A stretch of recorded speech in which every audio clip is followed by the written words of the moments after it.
దేనికి? ఇదే ఆకలి తగ్గడానికి, బుజ్జోడికి అన్నం. ఇంకా ఎక్కువ వేసుకుంటే విరోచనాలు అవుతాయి. నాకు పెట్టే.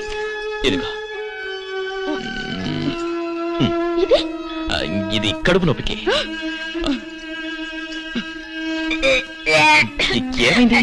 చేదుగా ఉంది. వాడికి ఎలా ఉంటుందో వాడెలా మింగుతాడో. ఏం పర్వాలేదు, కడుపులో పంచదార ఉంటుంది. అమ్మ కడుపు తీపి. నాకు తెలుసు, మొన్న నా పొట్ట దగ్గర చీమ కట్టింది.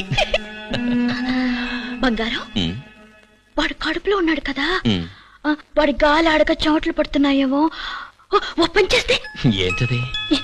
ఎంత కష్టమైనా సరే ఫ్యాను విసనగర్రో మింగేస్తే వాడికి గాలి ఆడక ఎలా ఏడుస్తున్నాడో చూడు. మందులని మింగేశాను కదరా, ఊరుకోరా, ఏడవకురా బంగారం. వాడు ఏడొద్దని చెప్పు బంగారం, ఊరుకోమని చెప్పు బంగారం.